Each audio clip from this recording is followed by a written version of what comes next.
Bismillahirrahmanirrahim. Assalamualaikum warahmatullahi wabarakatuh. Alhamdulillahi rabbil alamin. Wassalatu wassalamu ala ashrafil anbiya'i wal mursalin Sayyidina wa maulana Muhammadin wa ala alihi wa sahbihi ajma'in, amma ba'd. Hadratil afadil sadatil masyayikh wal asatidzah wal ustazat al-aizza, ibu-ibu, bapak-bapak, saudara-saudara sekalian, khususnya para pengurus dan anggota Nahdlatul Ulama, Muslimat, Fatayat, Ansor, Banser, pokoknya segenap keluarga besar Nahdlatul Ulama yang saya cintai. Pertama-tama perkenankanlah saya memanjatkan puji syukur kehadirat Allah Subhanahu wa Ta'ala yang telah memperkenankan saya pada hari ini sowan ibu-ibu dan bapak-bapak sekalian dalam rangka memperingati hari lahirnya junjungan kita Kanjeng Nabi Muhammad sallallahu alaihi wasallam. Mudah-mudahan pertemuan kita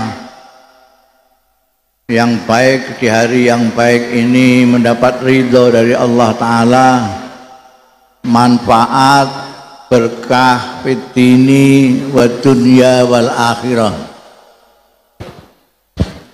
Ini bulan apa ini?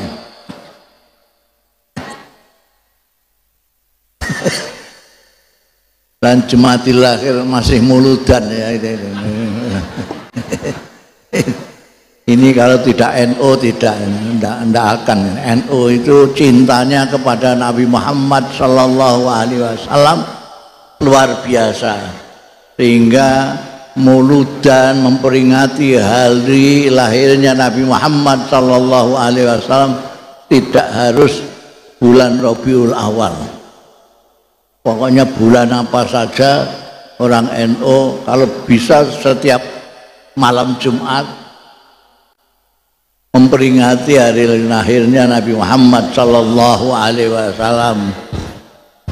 Karena kalau kita ini mau menjagakan amal ya rada repot.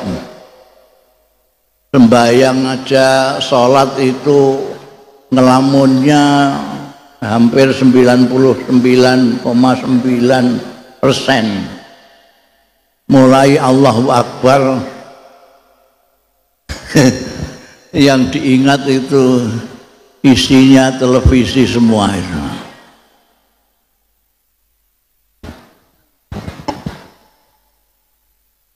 Allahu Akbar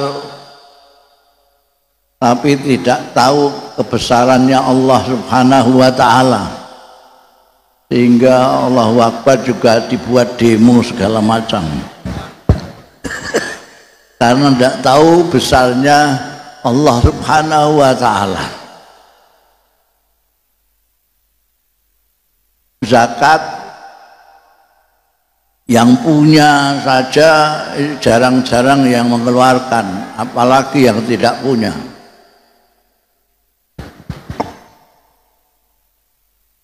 Apalagi puasa, dalilnya naumus shaim ibadatun. Jadi pada tidur semua karena tidurnya orang puasa itu ibadah. Jadi kalau kita mengandalkan amal itu kelihatannya kok masa amal segini mau surga.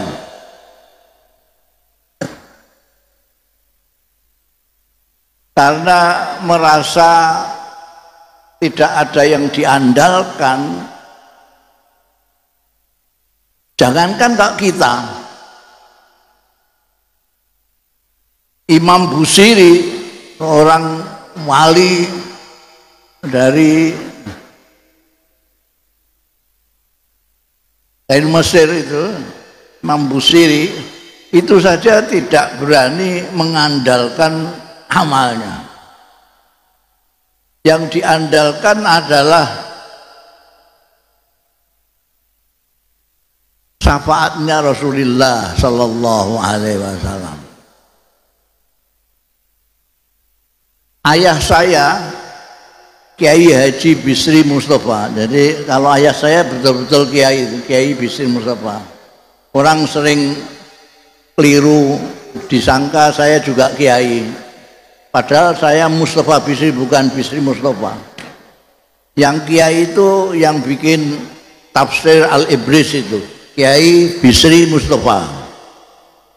Saya itu Mustafa Bisri, bukan Kiai ya.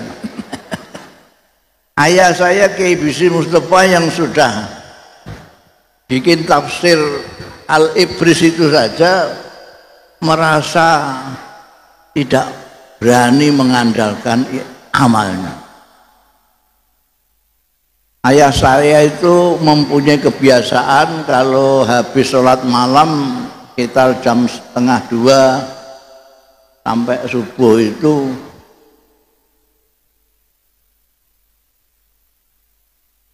membaca pujian-pujian kepada Rasulullah Shallallahu Alaihi Wasallam.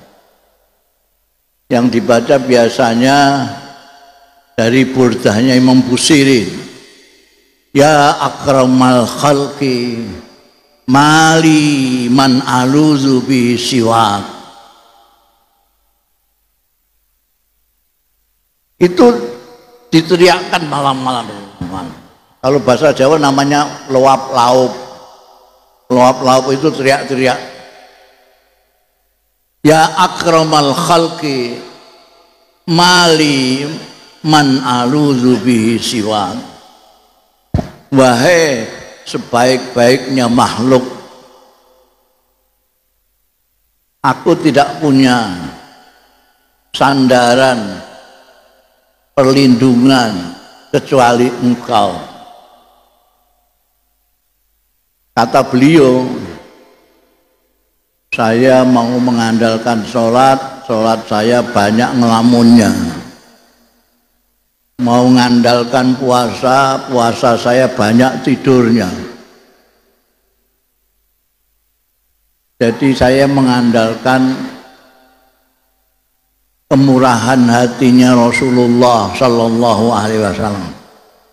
Saya khawatir nanti pada saat Allah Subhanahu wa Ta'ala tampil dalam asmanya Al-Adlu Al-Muntaqimu.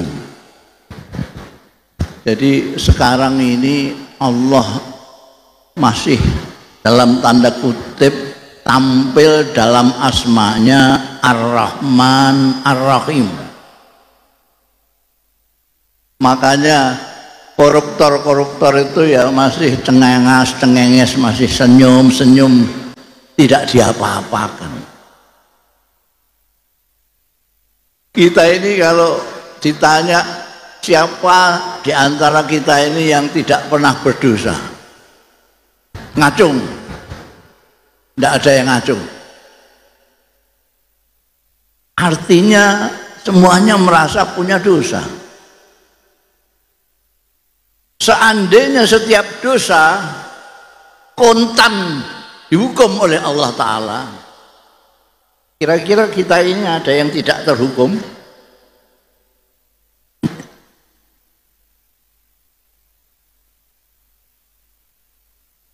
Untungnya Allah pada saat ini masih tampil dalam Ar-Rahman Ar-Rahim, yang maha pemurah, yang maha penyayang, yang maha pengasih.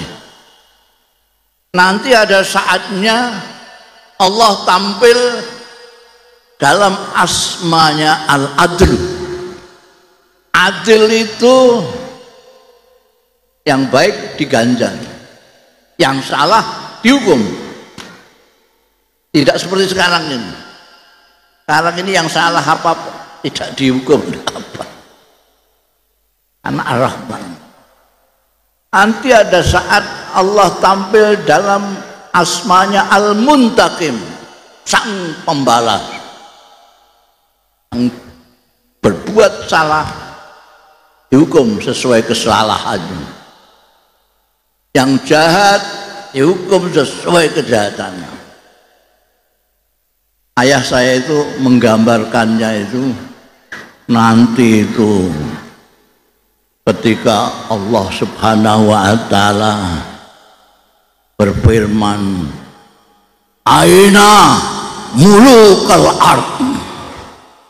Di mana penguasa-penguasa dunia? Aina Fir'aun? Aina Hitler? Aina Soeharto? Saya takut, kata ayah saya takutnya kalau tiba-tiba ada pertanyaan, Aina Bisri? Aina Bisri? Alladzina kana yaqulu ma la yaf'al.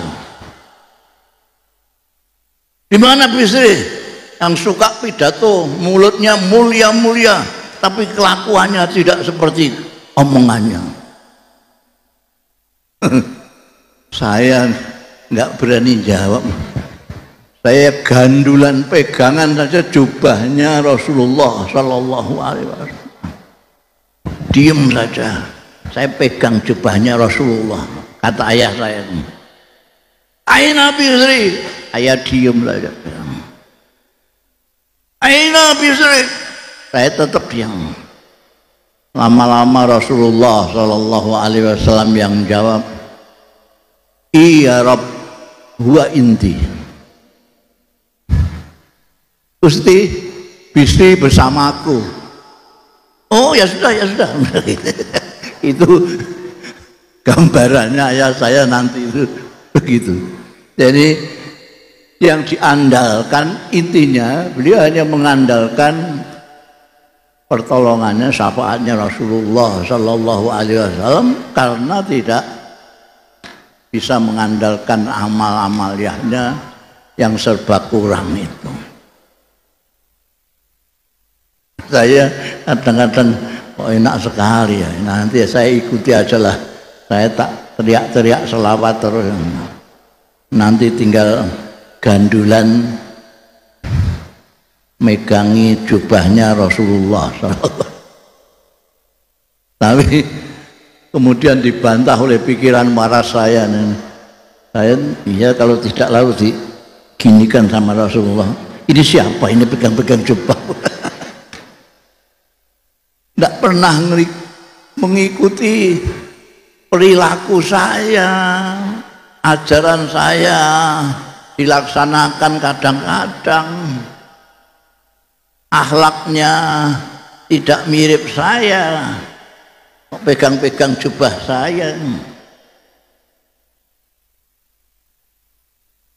Jadi kita memang mengharapkan syafaatnya Rasulullah Sallallahu Alaihi Wasallam, tapi bukan tanpa modal apapun.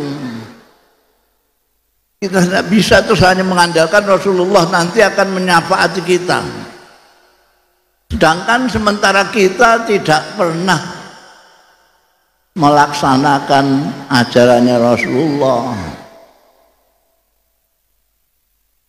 tidak mengikuti jejaknya Rasulullah Sallallahu Alaihi Wasallam.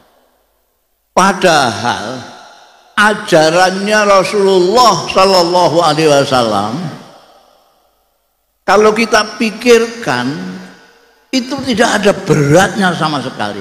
Kenapa?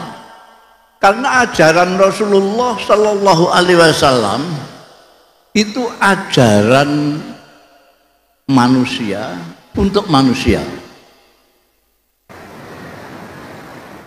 Jadi apa yang mestinya kita lakukan sebagai manusia, itu kalau kita lakukan, itu sudah mengikuti ajarannya Kanjeng Nabi Muhammad Sallallahu Alaihi Wasallam. Apa kewajarannya manusia? Menyembah yang menciptakan. bukan menyembah yang diciptakan. Itu kewajaran manusia.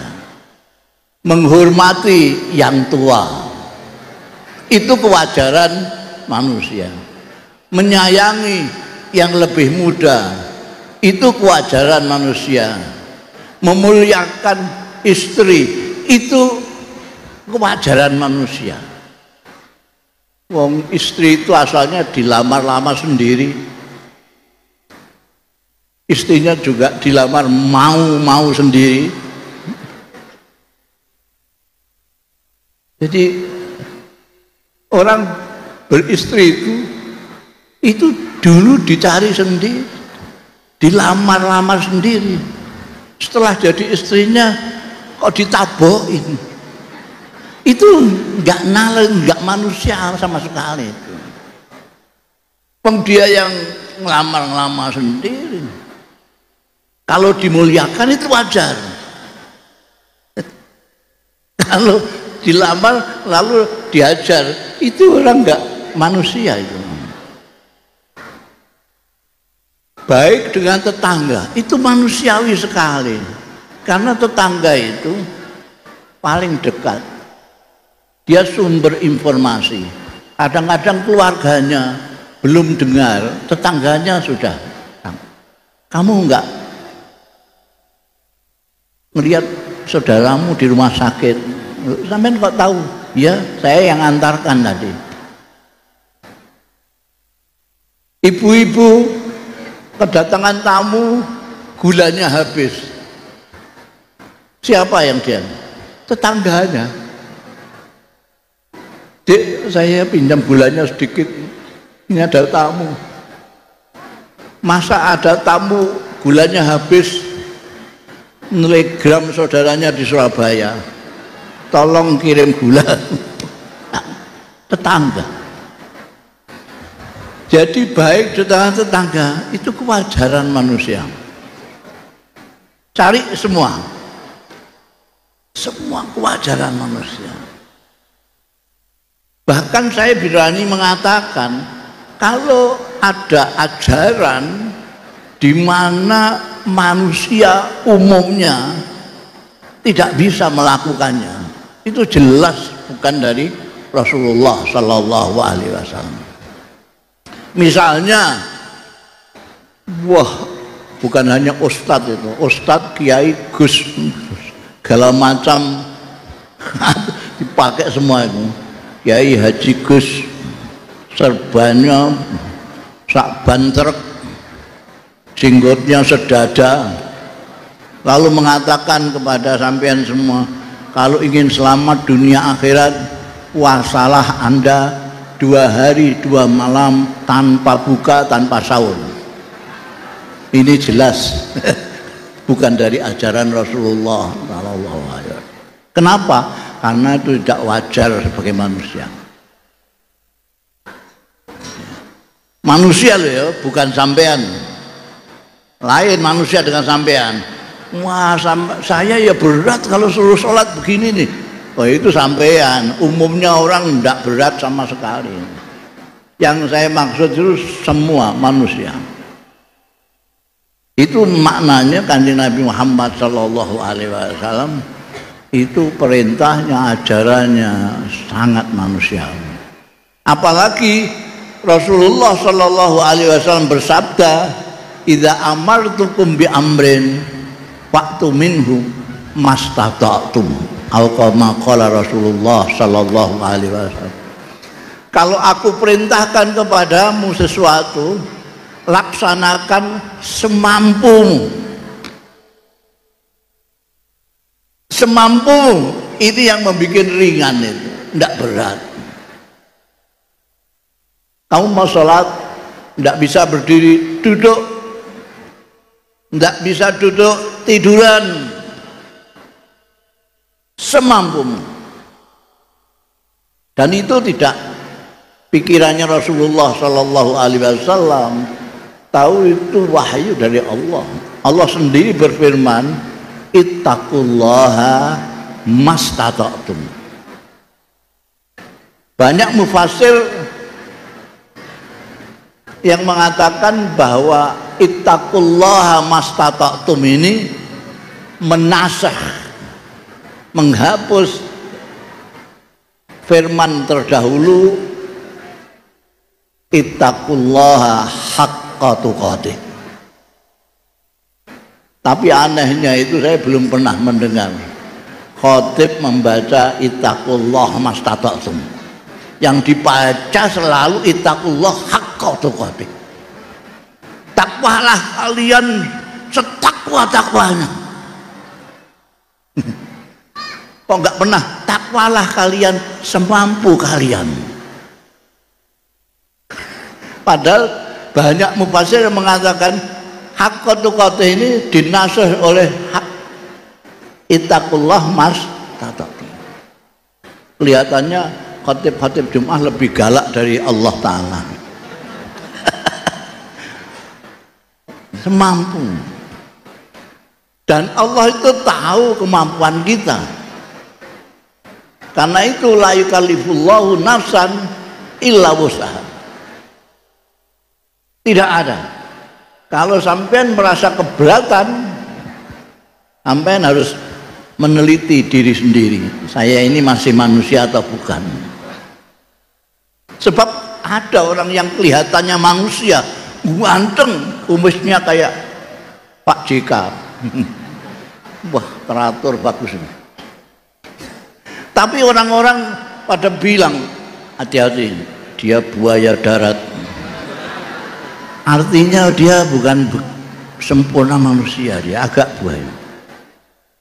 Ada orang cantik sekali, kayak artis ibu kota. Orang pada bilang, hati-hati, cantik tapi dia ular. Jadi kalau ular ya tentu saja tidak bisa mengikuti Kanjeng Nabi Muhammad Sallallahu Alaihi Wasallam. Manusia itu gampangnya cirinya, kalau di sini sudah memegang pisang goreng, di sini minuman. Coba Anda tawarin, Pak, roti Pak. Wah, terima kasih, mesti gitu. Karena tangannya udah habis. Yang satu pegang pisang, yang satu pegang minuman. Roti Mas, tidak, terima kasih. Tapi kalau monyet enggak. Di sini sudah pegang pisang, di sini ya roti, ditawarin jambu, kakinya. Ada yang seperti itu. Kalau manusia kalau ada ya mirip-mirip monyet itu.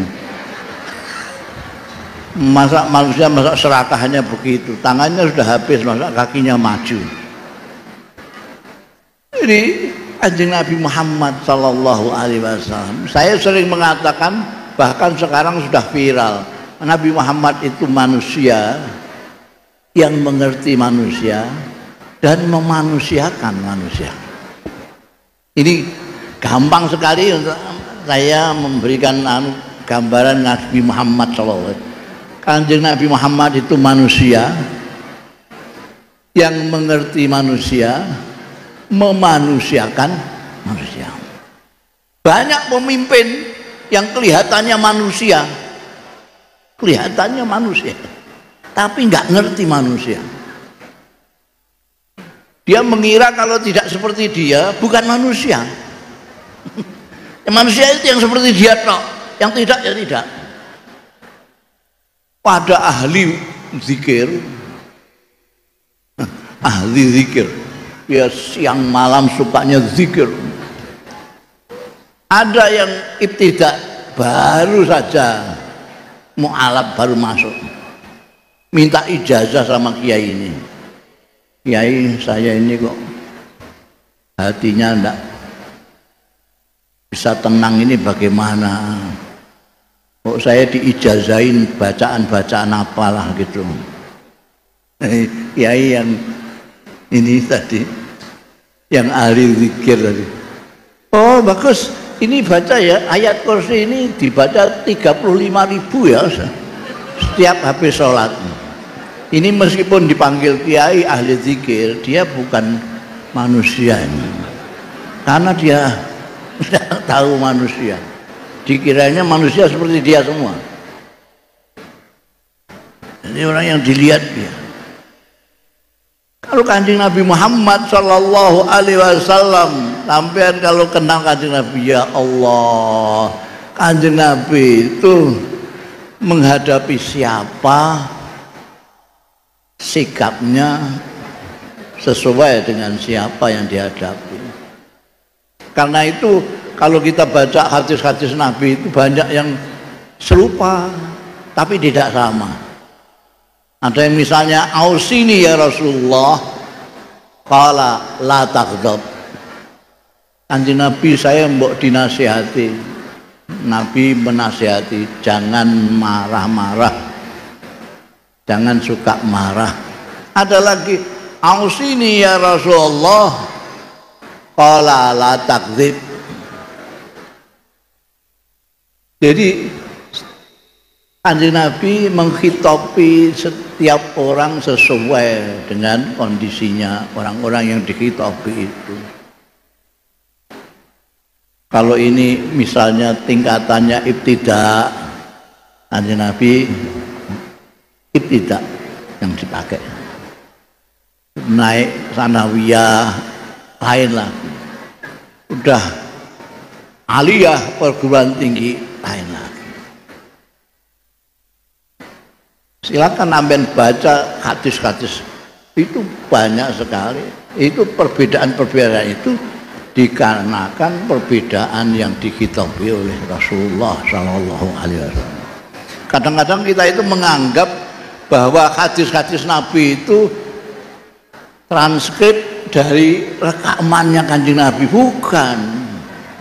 Quran sendiri itu pun bukan transkrip dari apa yang disampaikan Kanjeng Nabi. Kanjeng Nabi bilang, innamal a'malu binniyat wa innamal likulli imri'in ma nawa. Terus direkam, terus ditulis. Enggak.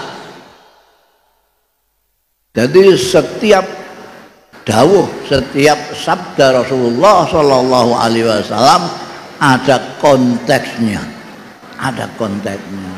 Karena itu ada ilmu hadis supaya kita bisa tahu. Kadang-kadang orang itu hanya baca terjemahan Arba'in Nawawi lalu kemana-mana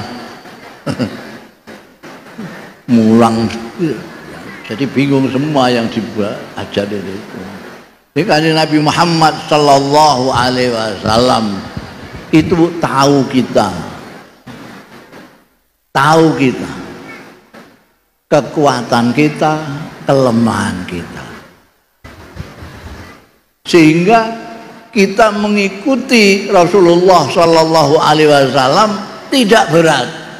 Sekali lagi, kalau kita merasa berat, kita harus curiga pada diri kita sendiri. Kita kok disuruh baik sama suami, kok disuruh baik sama istri, wah itu kok berat sekali ya. Ini harus curigai. Orang disuruh baik sama istrinya kok berat, itu perlu dicurigai. Lah dulu kamu ngelamar itu ngapain? Ya untuk saya jadikan kawan hidup saya. Lah kok berat? Enggak manusia sampean itu. Apa coba dicari, apa kira-kira yang memberatkan Anda melaksanakan apa yang diperintahkan? Kanjeng Nabi itu justru tidak tahan melihat kita berat, tidak tahan, sehingga semuanya yang berat ini ada alternatif yang lebih ringan, ada alternatif yang lebih ringan. Saya kalau bepergian ini ke Surabaya berat sekali saya. Sudah maunya bagaimana? Ya sholat zuhur itu tidak usah 4 lah, 2 saja. Oke. Sembahyang zuhur bisa dikosor 2 rakaat. asar bisa dikosor 2 rakaat. Wah ini pekerjaannya banyak, nanti ketemu sana ketemu sini. Udahlah, sembahyang asarnya dijadikan sewaktu dengan pada waktu melaksanakan zuhur. Itu jamak takdim. Keringanan-keringanan oleh Kanjeng Nabi Muhammad sallallahu alaihi wasallam itu karena tahu batas kemampuan kita. Sudah begitu kok kita masih berat, gitu ya. Yang keterlaluan ya kita lah, kita. Seperti sholat itu, meskipun tidak boleh ditinggalkan, sholat tidak boleh ditinggalkan sama sekali. Tapi ada sholat-sholat dengan kondisi-kondisi tertentu.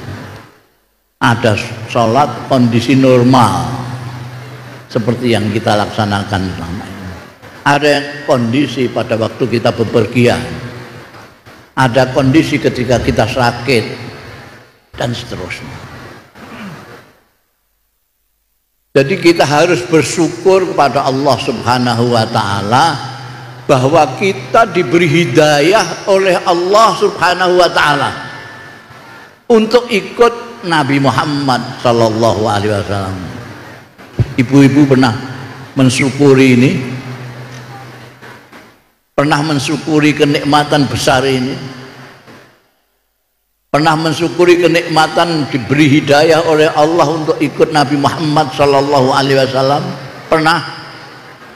Kok diam saja berarti belum pernah. Kalau betul belum, dimulai kan. Bersyukurlah bahwa kita ini diberi hidayah oleh Allah ikut Kanjeng Nabi Muhammad sallallahu alaihi wasallam. Anda bayangkan saja, orang yang paling dekat dengan Rasulullah, dengan Nabi Muhammad sallallahu alaihi wasallam, dekat sekali. Tidak ada orang yang lebih dekat dari dia. Dia tetangganya Rasulullah. Sampai semua itu ribuan kilometer dari Mekah Madinah. Ini tetangga, rumahnya hampir dempet dengan rumahnya Nabi. Dia paman saudaranya ayahnya Kanjeng Nabi. Dia saudaranya Sayyidina Abdullah, ayahnya Nabi. Tetangga dekat, paman yang betul-betul pamankan.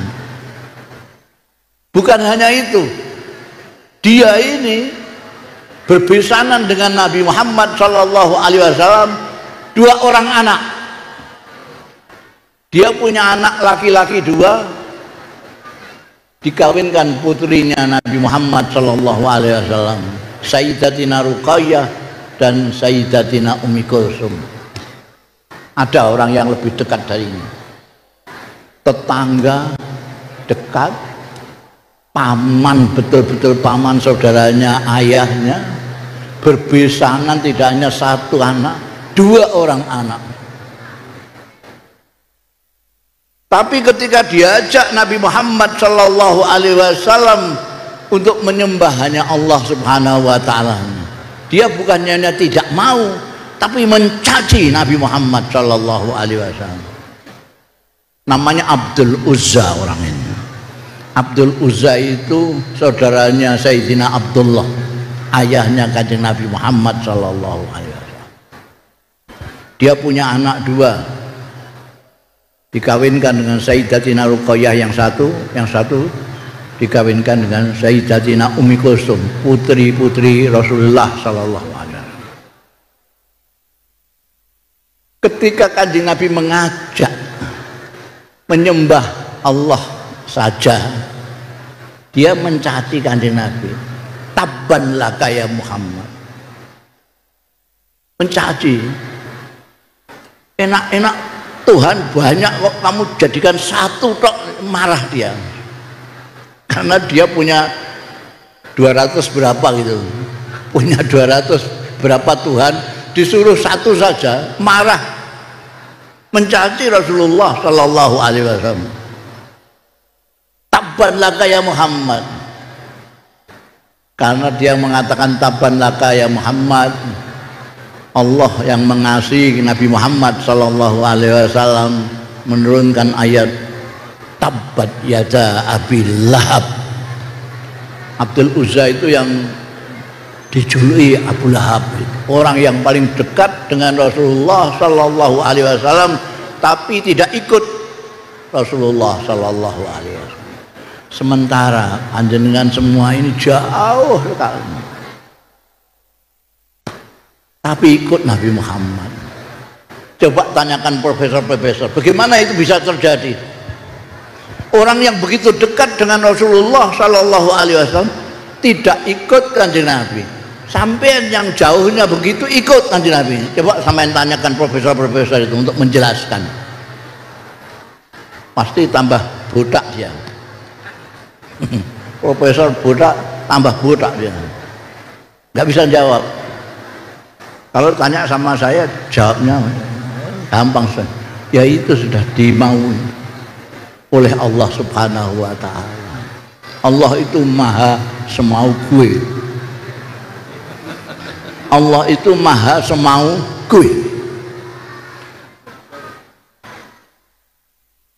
Jadi tidak bisa nanti Abu Lahab terus protes di sana, Tuhan bagaimana itu? Saya yang begitu dekatnya tidak diberi hidayah, jauhnya begitu kok dikasih hidayah. Biarin semau gue. Allah itu karena muridan ya, semau gue.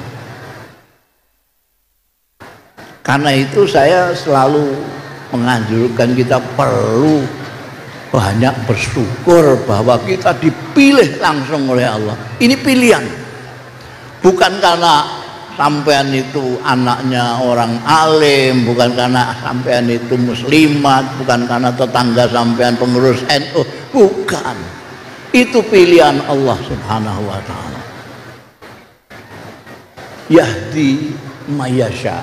Bahkan Nabi Muhammad tidak bisa, innaka la tahdi man ahbabta.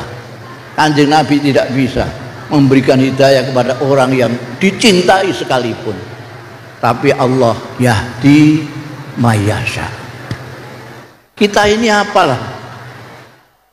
Kita itu tidak mengalami masa Kanjeng Nabi, bahkan tidak pernah mengalami zaman sahabat. Konon kabarnya negara yang tidak mengalami sahabat ini cuma kita. Yang lainnya Pakistan segala macam itu masih menangi itu mengalami ada sahabat yang masih hidup. Kita tidak. Tapi kita mencintai Nabi Muhammad Sallallahu Alaihi Wasallam melebihi yang lain. Kita memperingati hari lahirnya Nabi Muhammad Sallallahu Alaihi Wasallam setiap tahun paling sedikit, dan itu tidak hanya pada waktu Rabiul Awal pada bulan kelahirannya Rasulullah, tapi ini Jumadil Akhir juga masih memperingati. Tentu saja karena kita mengharap akan mendapatkan syafaatnya Rasulullah Sallallahu Alaihi Wasallam nanti. Dan menurut riwayat itu kita berselawat kepada Nabi Muhammad Sallallahu Alaihi Wasallam. Itu Kanjeng Nabi Muhammad Sallallahu Alaihi Wasallam mendengar.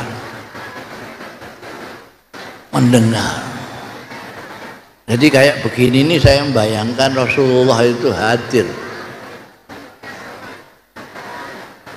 melihat Anda sekalian yang menyintainya dan memperingati hari kelahirannya, meskipun bukan pada bulan beliau lahir, bukan bulan Rabiul Awal. Mudah-mudahan saja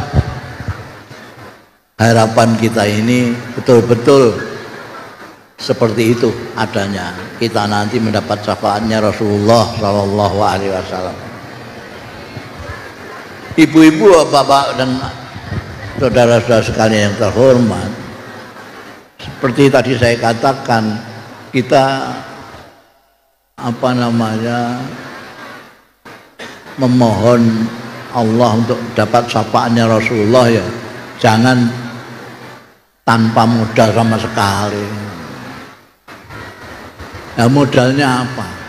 Modalnya ya sedikit-sedikit kita mengikuti jejaknya Rasulullah Sallallahu Alaihi Wasallam. Kanjeng Nabi Muhammad Sallallahu Alaihi Wasallam, kalau kita lihat di Al-Quran, pemberiannya Allah Subhanahu Wa Taala sendiri tentang beliau,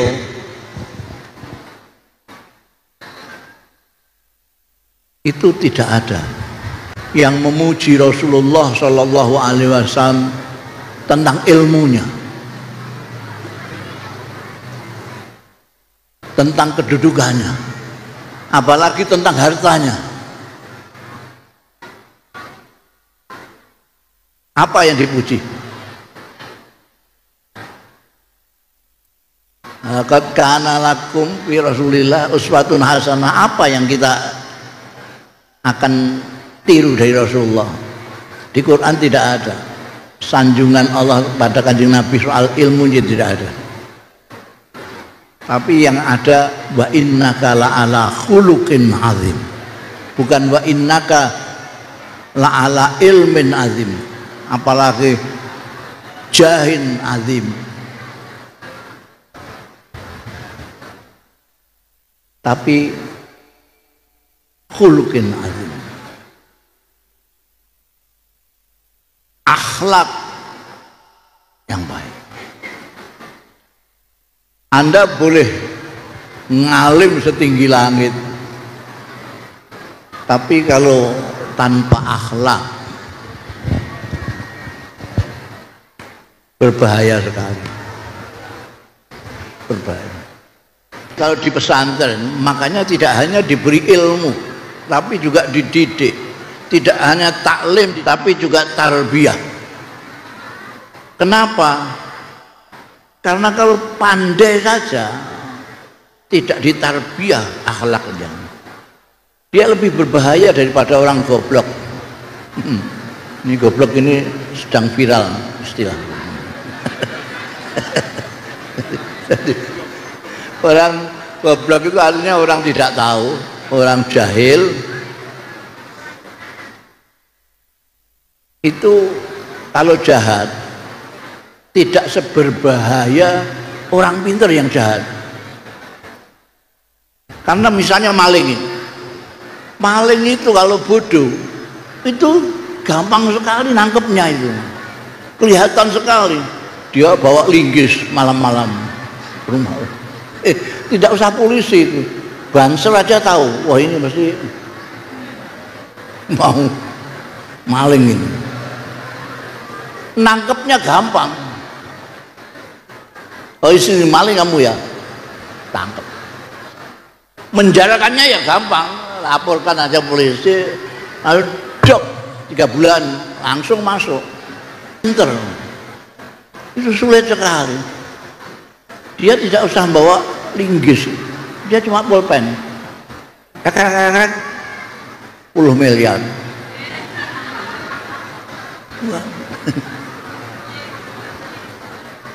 Sudah ketahuan, nangkepnya sulit. Sudah ketangkep, ngadilinya sulit. Sudah diadili, vonisnya sulit. Sudah divonis, memasukkan penjaranya sulit. Ini sudah dimasukkan penjara, masih ngeluyur ke Singapura. Ini kalau orang pandai. Jadi daripada tidak berakhlak, sudahlah bodoh saja.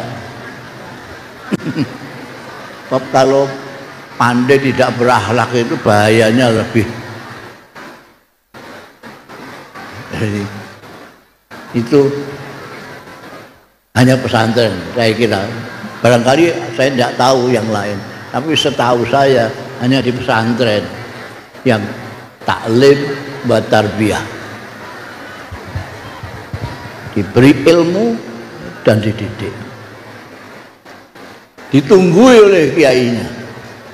Kiainya menyontohkan, bukan hanya memberikan pelajaran-pelajaran ilmu. Saya kira itu kurang lebihnya saya mohon maaf.